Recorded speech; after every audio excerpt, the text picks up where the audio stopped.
This is a Balanced Brain podcast with your hosts, Melanie Nicholson and Sean Clift. Hello, everyone. Welcome back to the Balanced Brain podcast. My name's Sean Clift, and I'm here again with my good friend and co-host, Melanie Nicholson. Melanie, how are you? I'm good, thanks, Sean.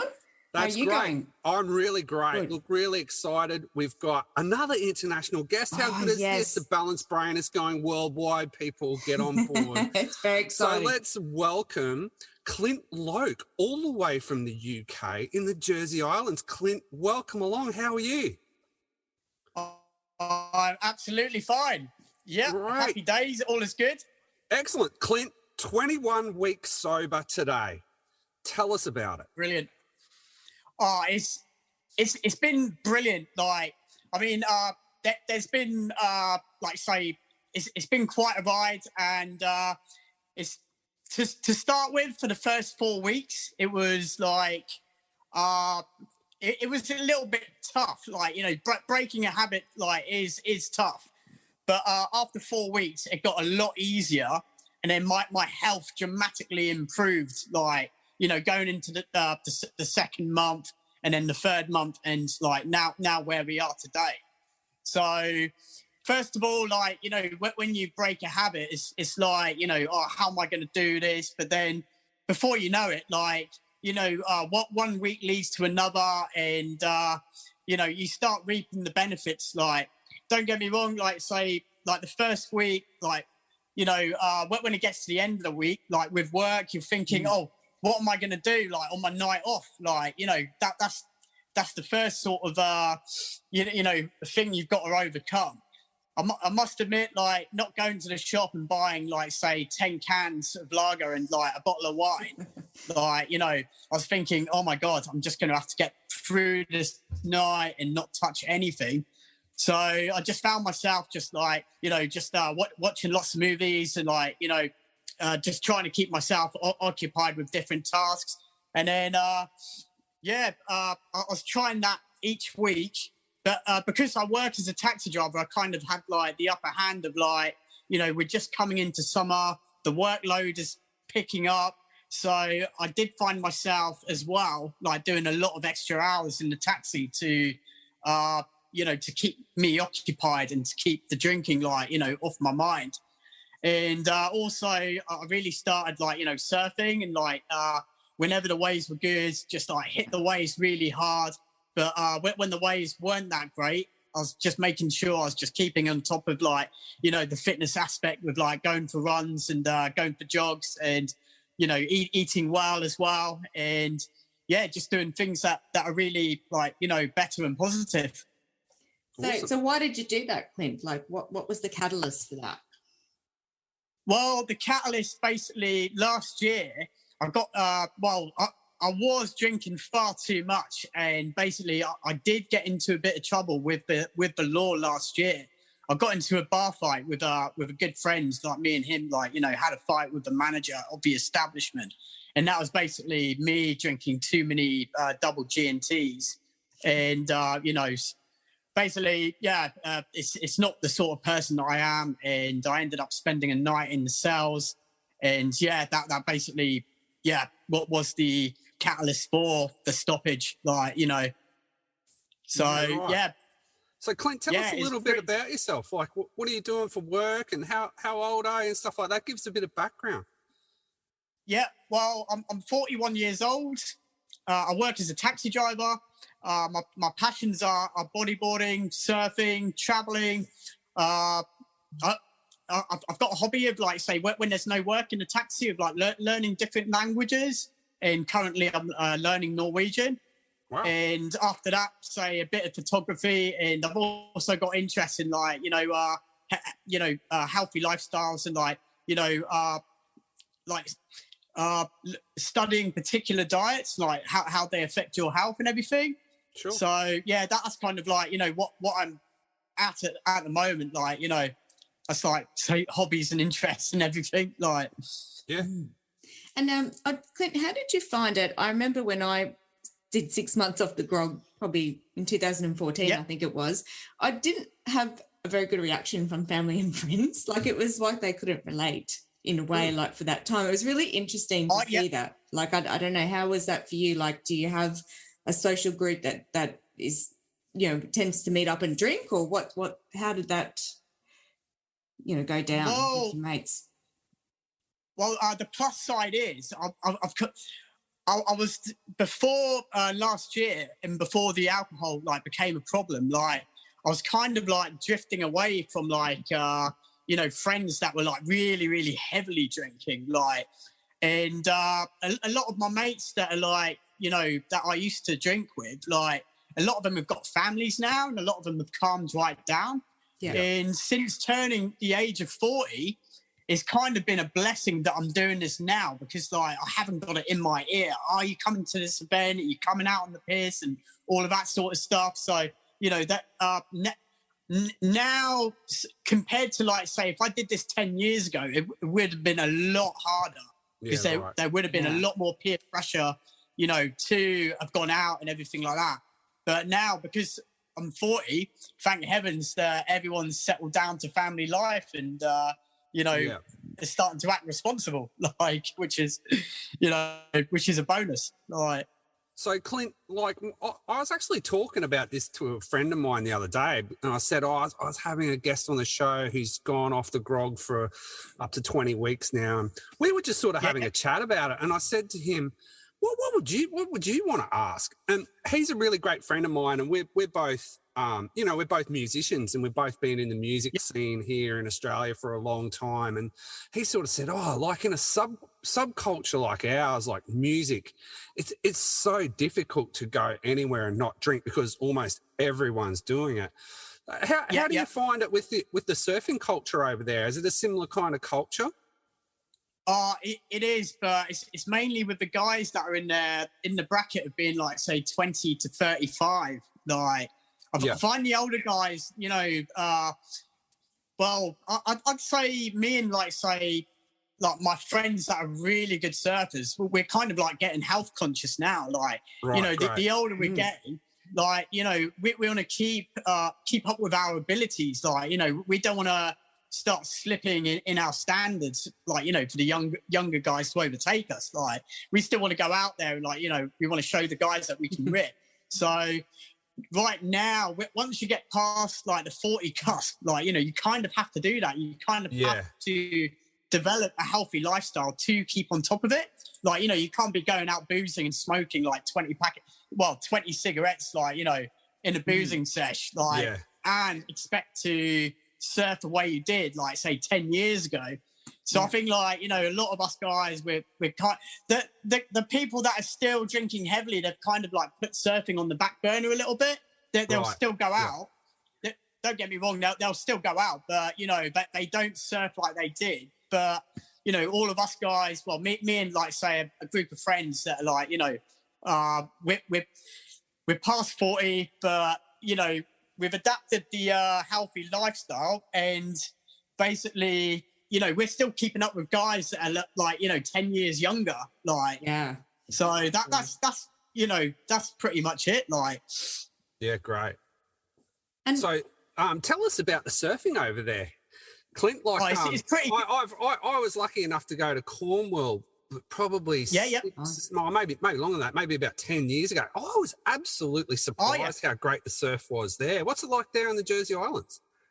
I'd say we get slightly less surf than Cornwall, because like our swell window isn't as exposed as what, say, Cornwall is. Like, because Jersey's tucked a little bit further in the English Channel, we've only got a west-facing swell window.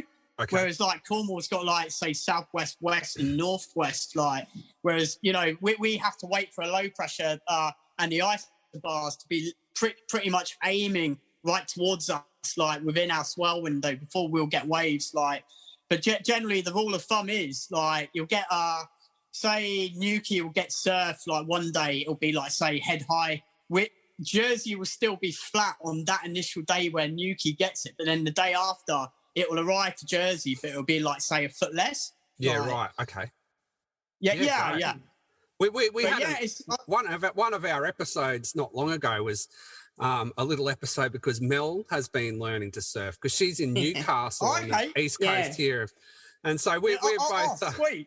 So we have done an episode on the benefits. It's of not surfing going and very the well. benefits My of being in the ocean. Classic. So Clint, there's no other better therapy than being in that sea. Like, absolutely. That's what I was going to say to you. Do you see it almost surfing as a spiritual practice? And when I've looked through your Facebook, I see that you, you do. I can see spirit coming out in some of the things that you're saying. So what does spirituality mean for you? Like, and how has that been part of the journey?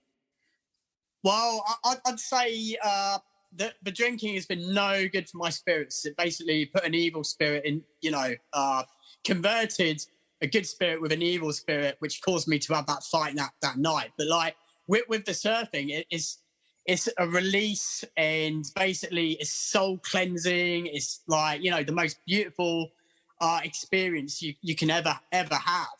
Like I've surfed all around the planet, and like literally, surfing. Once you get a tube, when on a wave, like say if you're in that tube and you're in it for the longest I've been tubed for is probably say 10 seconds plus. Like G-Land and Southeast Java. Yeah, it was pretty epic. And when I came out of this tube, literally my heart was bouncing out of my chest. Like, yeah, wow. And the euphoric sensation was just like through the roof. It's like the best feeling I've ever had in my life, and that's better than anything I've dabbled with, and any rendezvous with a lady, and that is a feeling from God. That is a feeling from Mother Nature, and it kind of I don't know. It's set the tone and just like made me highly addicted to the sport of surfing. Nothing can. And I don't think from having that euphoric sensation, I don't think anything could compare to that.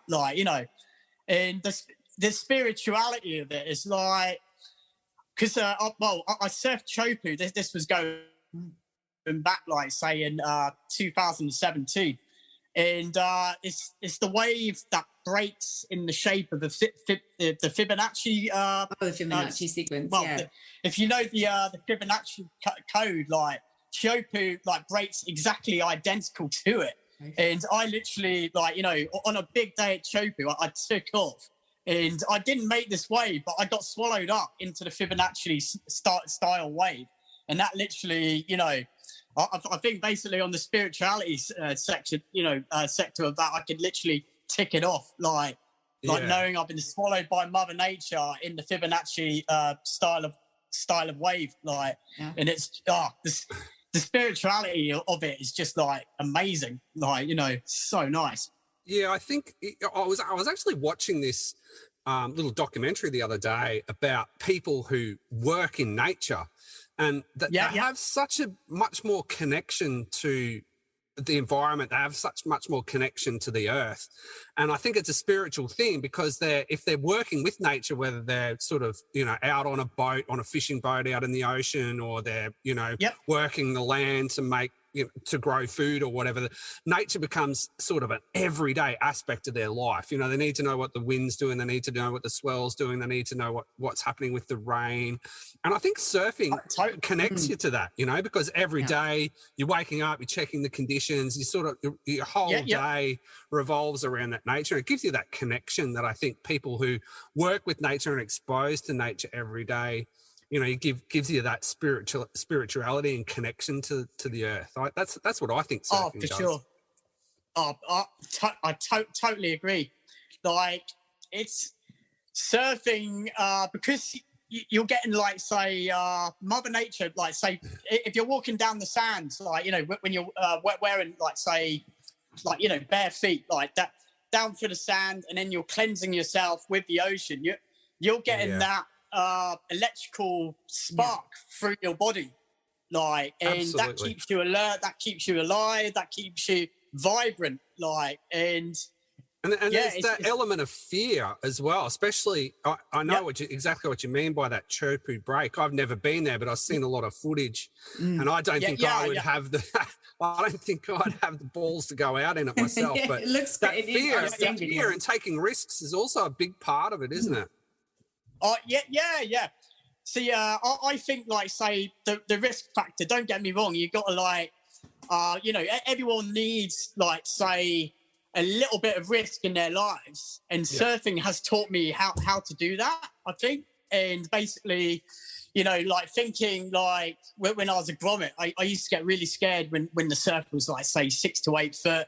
But now I'll paddle out when it's 6 to 8 foot and not even, like, not even care. Like, it's just, okay, it's above 6 to 8 foot. Like, but even now, like, when I surfed Chopu, when it was big, it was like a good 16 to 20 foot high. Like, we're talking normal feet, not surfing feet.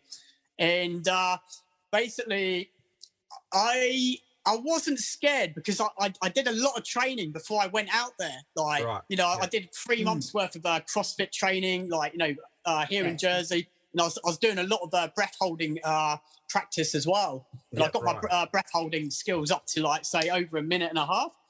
And but basically, that kind of, like, really gave me the confidence, like, when I was out there, like, and I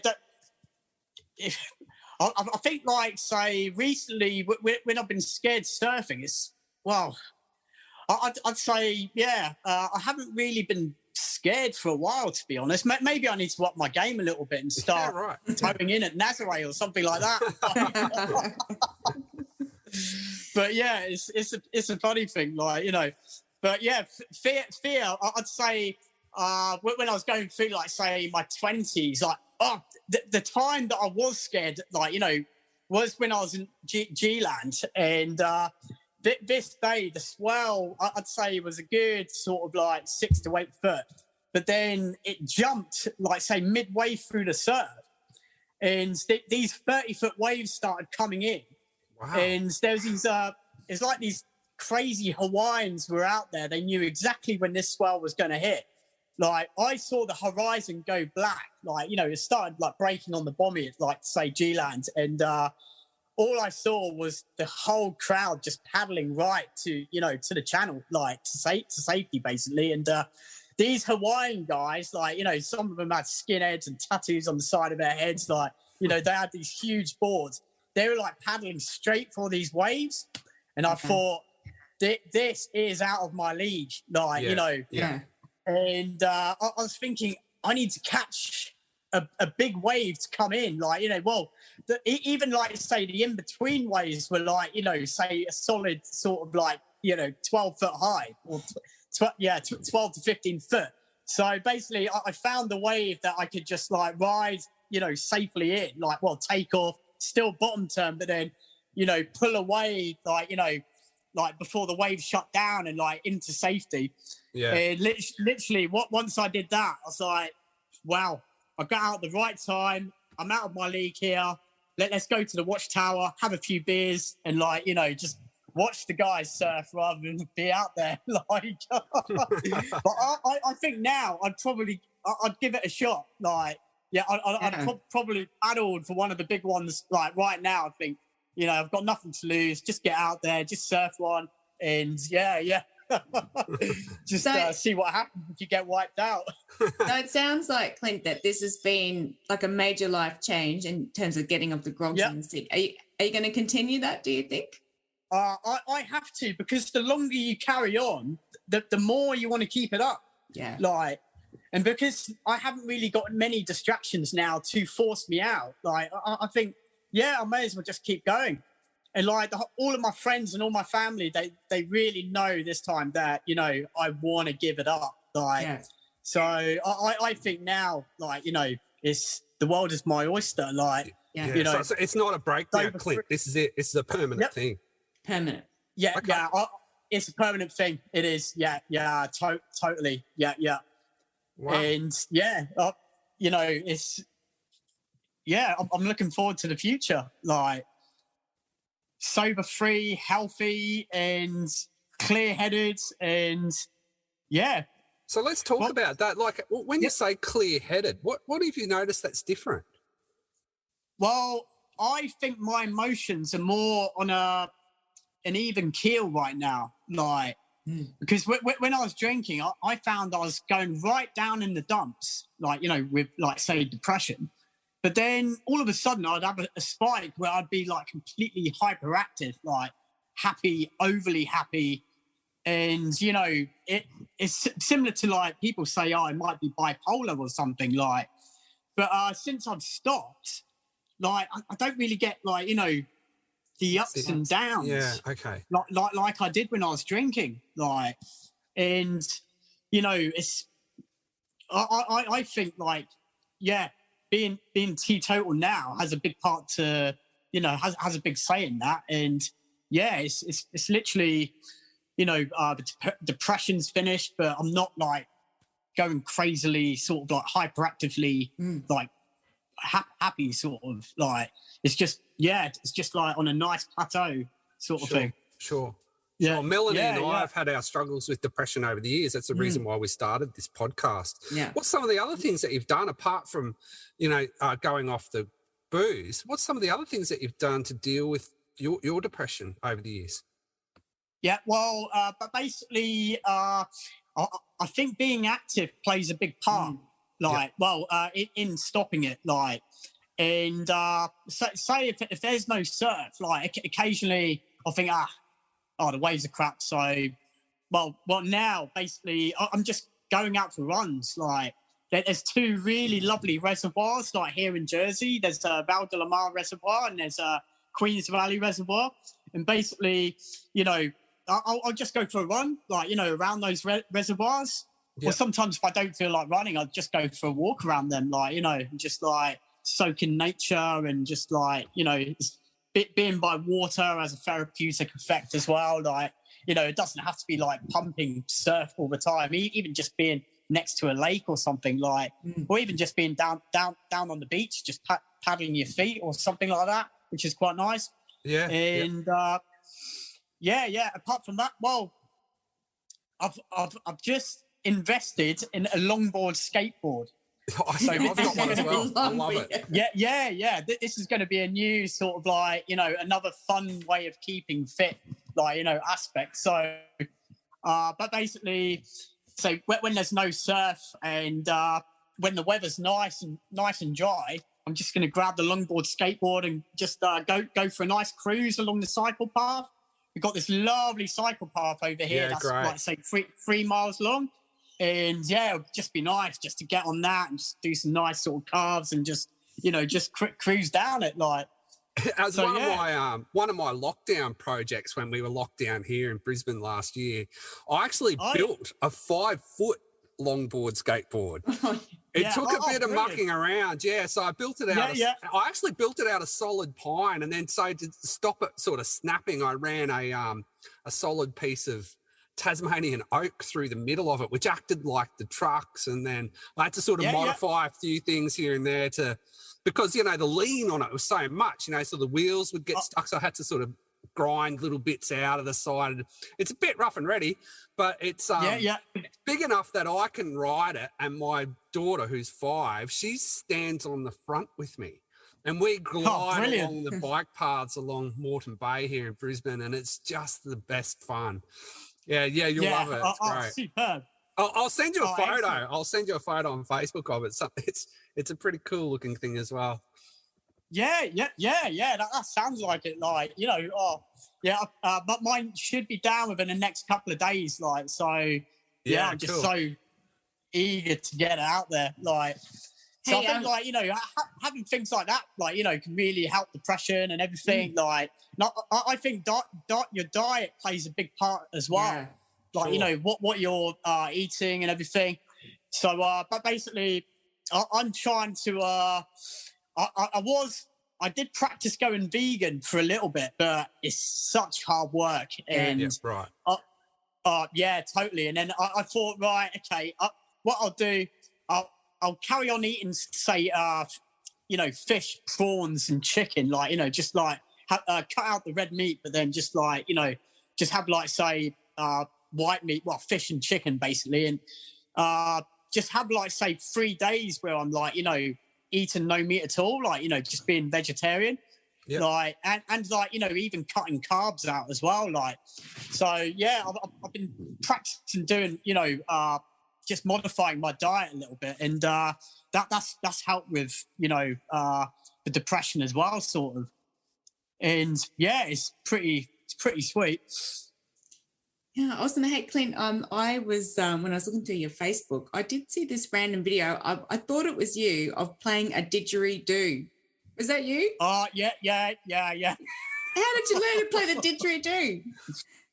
I did, the first time I visited Australia was when I was 21. And that was one of my biggest sort of, things to tick off the bucket list was to learn the didgeridoo.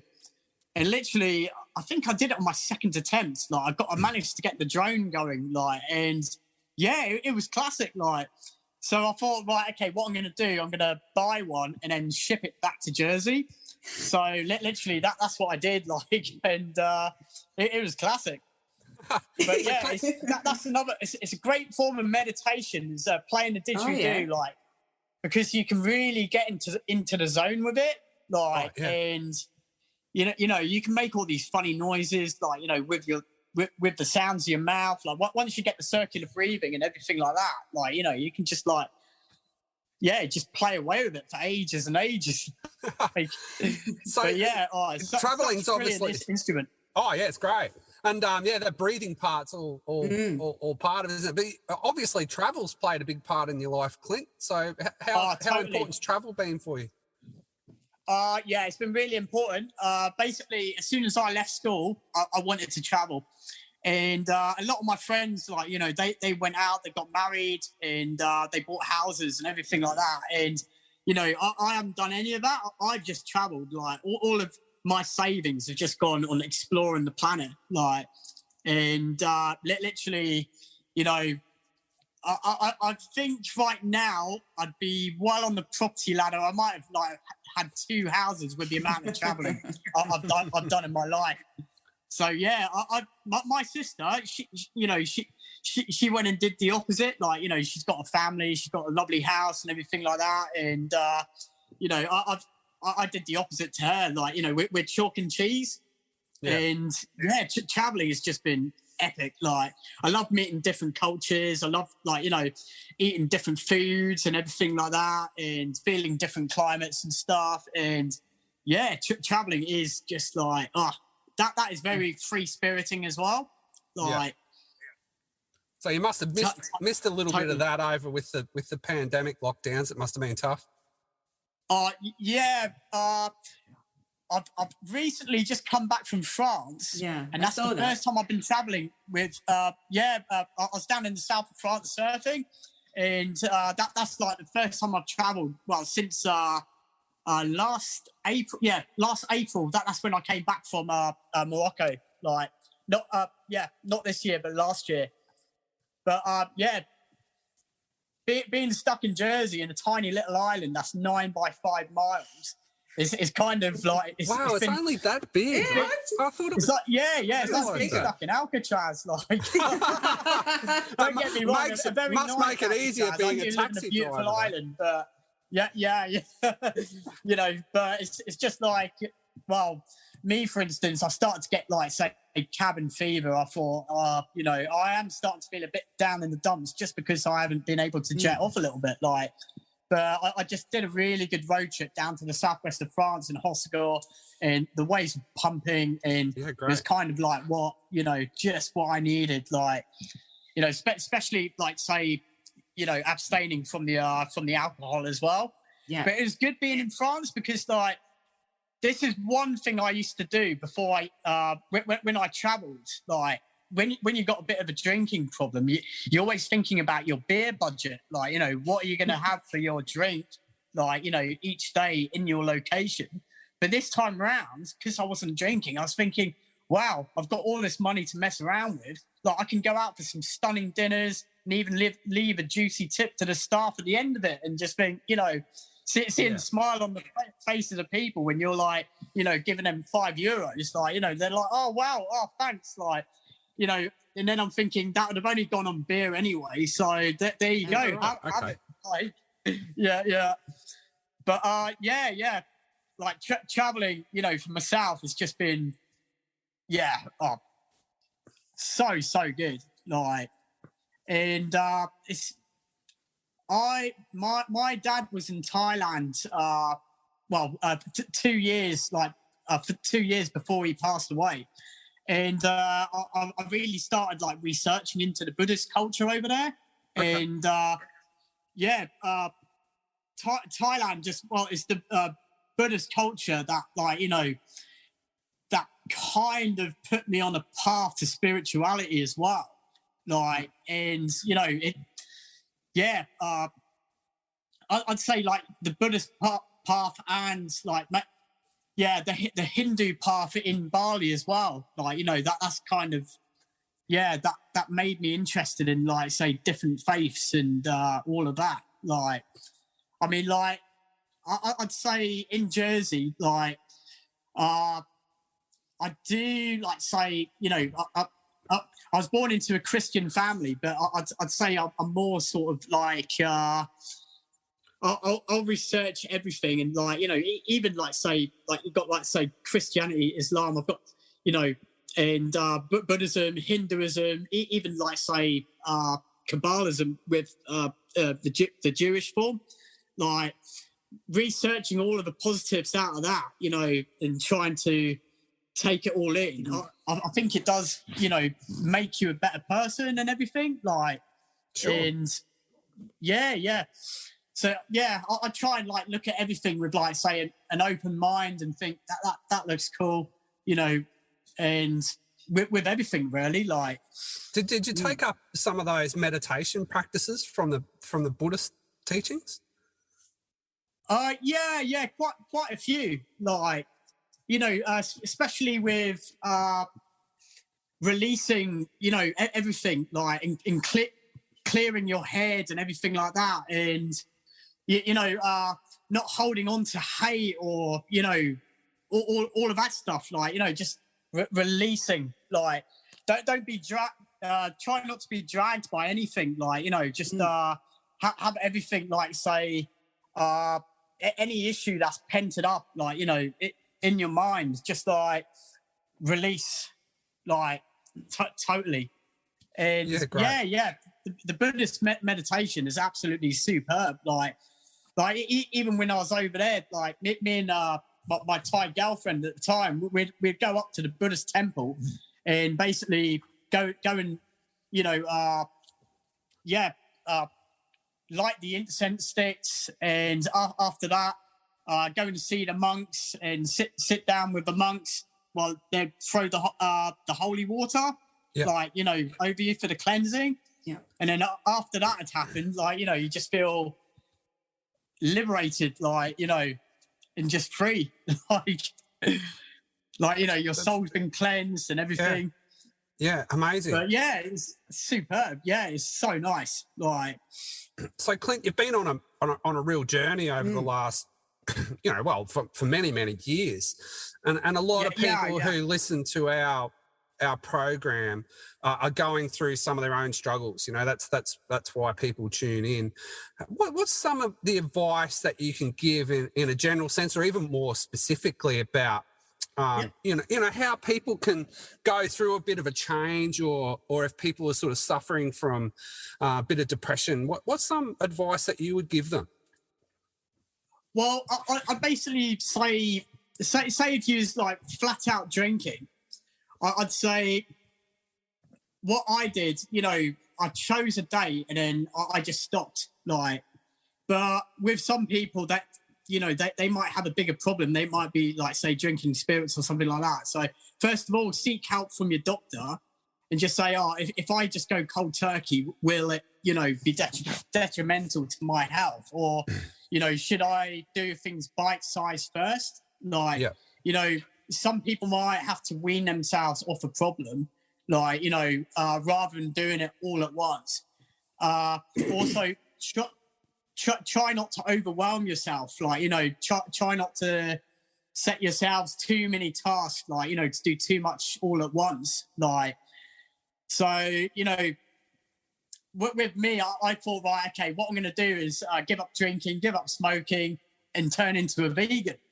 Well, the vegan thing just overwhelmed myself completely. So okay. I thought, okay, so I'll carry on eating meat just so I don't start getting ill with, like, say, other deficiencies and stuff. Like, and I'll be vegetarian, like, say, 3 or 4 days a week.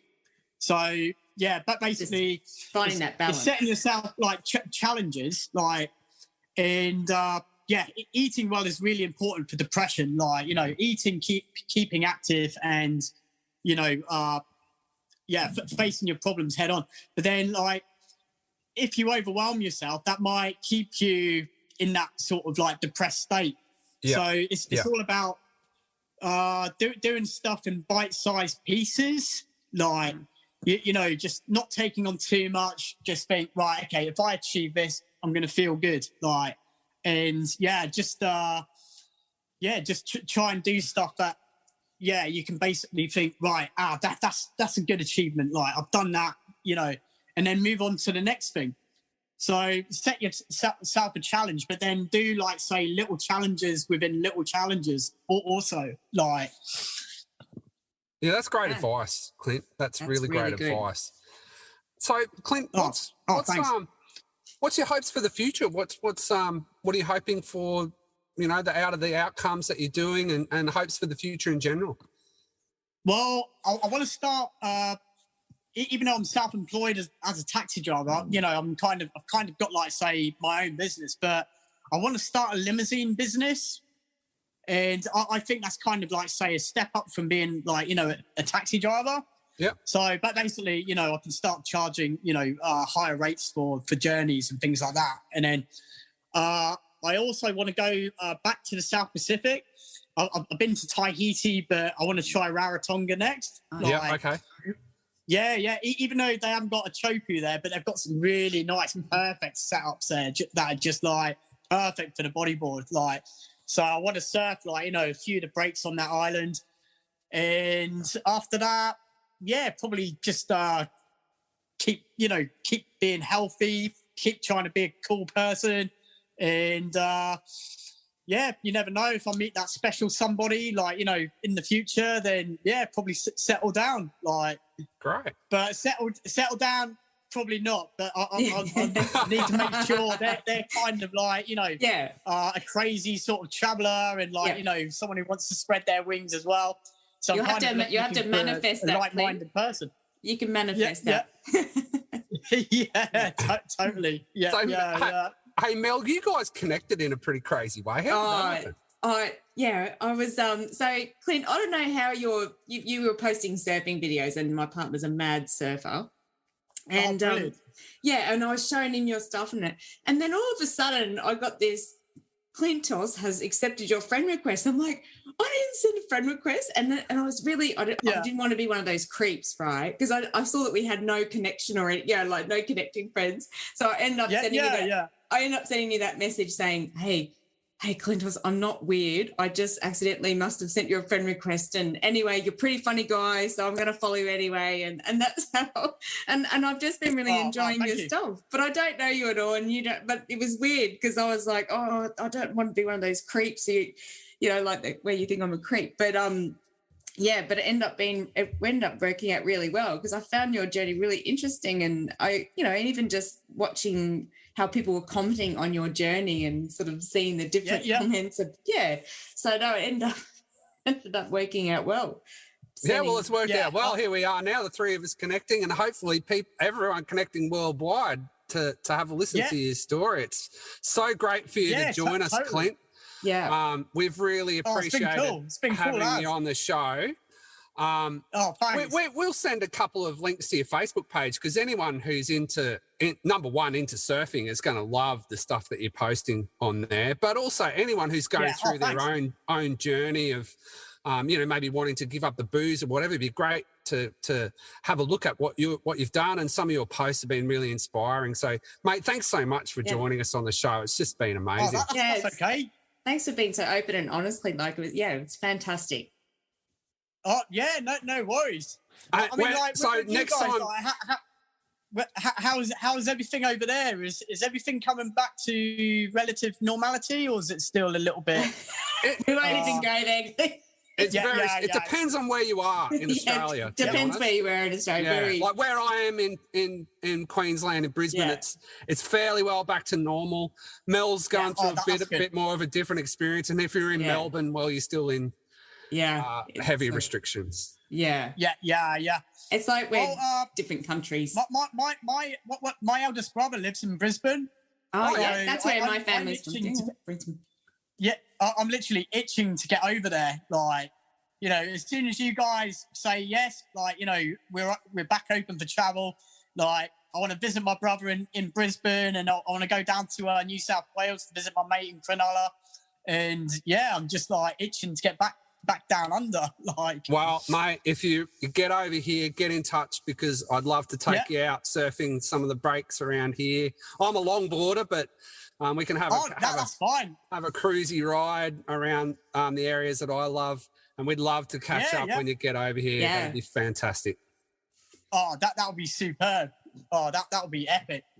All right, Clint. All right, Melanie. Thanks everyone for listening. Don't forget to subscribe to our show. Helps us with our algorithms. And we'll catch up with all of you again really soon. Thanks everyone. Bye. Bye.